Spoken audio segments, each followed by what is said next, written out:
Hey there, so you're wondering about what the weather is really like here in the Salt Lake City, Utah area. Well, you're in luck because today I'm going to share with you a little bit about what you can expect when the first snowfall is actually here in Utah typically, and when that can end. And we're going to hop into it right now.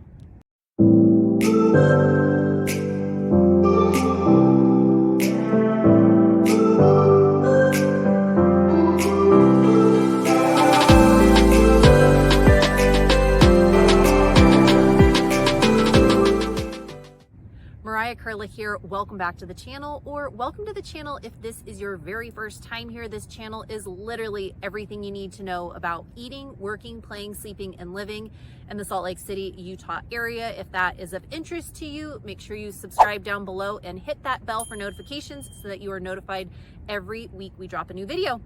We hear from people like you all the time that are looking to make a move or relocating here to the Salt Lake City, Utah area, and we absolutely love it. So if you are thinking about making a move or relocating out here to Utah, please feel free to give us a call, shoot us a text, or send us an email, and it would be our pleasure to connect with you.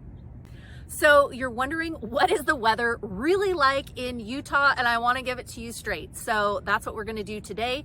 I know when I was living in California and I was going to be moving out here to Utah while my husband was finishing up school here, I was actually really worried because I had only lived in Northern California my entire life. I went to college out there. I did everything in California, and I remember hearing like, okay, well, you know, Utah gets cold, like Utah gets snowy. And so I actually moved out here in August, and when I had moved out here, I had taken an elementary teaching position, and it was scorching. It was so hot, I couldn't believe it. As I'm bringing all of our things into our house, I just remember like sweating, and it was 100+ degrees, and I just remember thinking like, this is really, really hot. Well, that didn't last too long. August was very hot, and then rolled right into September, which was lovely and very mild and beautiful fall weather. September was great. Moved right into October. The first couple weeks of October were fantastic. Again, beautiful, lovely fall weather. And then the last week of October, right before Halloween, they got their first snow. Yes, Utah got its first snow. And actually this year I'm shooting this video right now, 2022, we got our first snow here on October 24th. Yes, that is right. October 24th was the first day it snowed here in Utah this year. And same kind of pattern where August was very hot this year, and then September was lovely, beautiful fall weather. October was, fantastic. And then very end of October was the first snowfall. So typically you will usually see snow here in Utah. We'll start at the very end of October, all the way you will see, until April.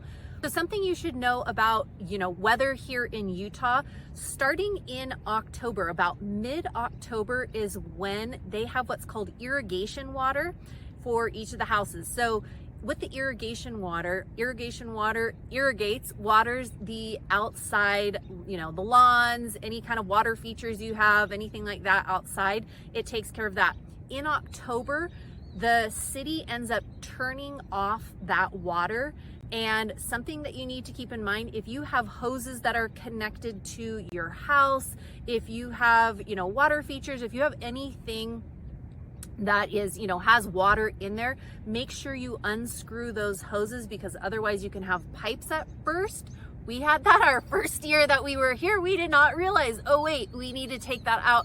And then another thing here in Utah to keep in mind too, is they have something where you'll actually, some people have a service that comes, some people do it themselves, but you basically need to blow the water out of the pipes outside so that your pipes don't burst. Many of you from back east or whatnot are probably very experienced with that. Same thing with the Midwest, same thing with people here in Utah. If you're in California or you're in Arizona or you might be in Texas, maybe you're not as familiar with that. So a couple things just to keep that in mind for winter. Starting in October, that is when you will want to clear the water out of those pipes. You will want to make sure your hoses are, detached from the faucets outside, just so that those pipes don't burst as well. But yes, you will start seeing snow at the end of October. And then what will typically happen is that snow will end up melting, but come November, you're gonna see more snow, and usually the ski resorts start to open here in mid-November, right around Thanksgiving. Many of the resorts are open. Again, depending on the season and depending on how much snowfall they have gotten, but usually you can expect that. Then moving right along, January is typically going to be our chilliest month here in Utah.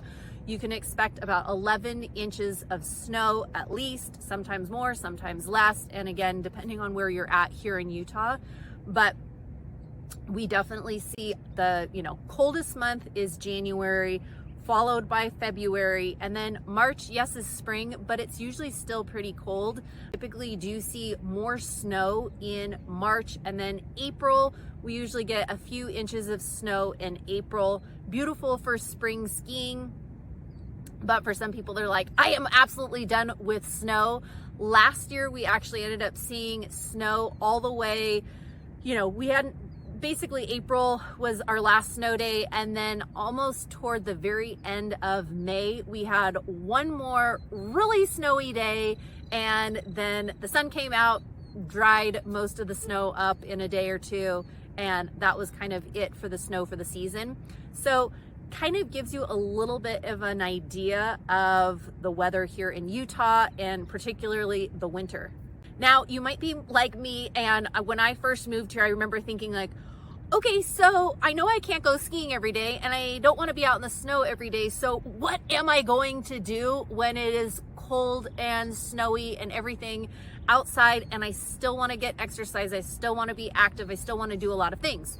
Well, number one, here in Utah, and especially in the Salt Lake City, Utah area and surrounding areas, there are so many indoor activities for you to do, and recreational activities. There are a lot of indoor recreation centers that have indoor swimming, indoor tennis, indoor pickleball, indoor basketball courts. I mean, you name it, and indoor running tracks. There are a lot of facilities here in Utah that offer tons of that. Beautiful gyms, and again, just a lot of amenities inside. So if you're thinking like, oh man, I'm really active, and I don't want the weather to slow me down, there are a ton of different activities inside that can keep you active.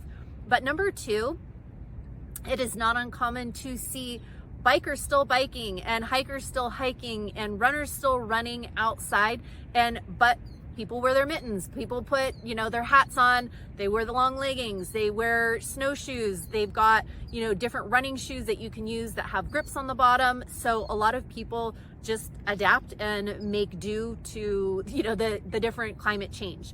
But in the winter too, we know there's tons of great skiing here. We know my kids were actually just saying the other day, they're like, Mom, I'm so excited winter is coming because I can't wait to go sledding. It seems like we only sled in the winter. And I'm like, think about that, you guys. Why are we only sledding in the winter? And they're like, oh yeah, well, I guess it's because of the snow. It's like, yeah.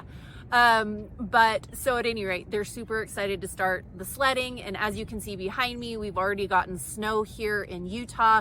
It's mostly just in the mountains. Nothing's really stuck down below here yet. And last but not least, something I want to make sure I touch on too, just with winter weather especially, is if you are up in the mountains more, even if you are down on the streets, having four-wheel drive or having snow tires is a big plus, and for safety's sake might be a really, really good option for you. I know when we first moved here, both of our cars did not have snow tires. We didn't have four-wheel drive, and we quickly decided, yes, we want four-wheel drive, and yes, we want snow tires. Only for the fact too, we love going up into the mountains, and a lot of the mountains too, when you're going up there, you either need to have the snow tires, the four-wheel drive, or you need to put chains on your car, on the tires. So And a lot of times too, like when it gets pretty snowy, you'll see cars slipping and sliding, and you don't want to be one of those. So for safety, I would say my own pro tip is get those put on sooner than later, because a lot of times the Costco's and all the different tire stores, they will end up running out of snow tires for the year. They only get a certain amount in. So if you get them earlier on in the season, or if you just get them, you purchase them early on, then by the time major snow starts happening, you won't have to worry about like, oh, can I actually get the snow tires or not? You'll just already have them. So if you are thinking about making a move out here to Utah and want to just find out a little bit more information, my team and I hear from people like you all the time, and we absolutely love it. So if you're thinking about making a move in a week, in a month, or even a year from now, feel free to give us a call, shoot us a text, or send us an email, and it would be our pleasure to connect with you. Take care and have a great one. Bye.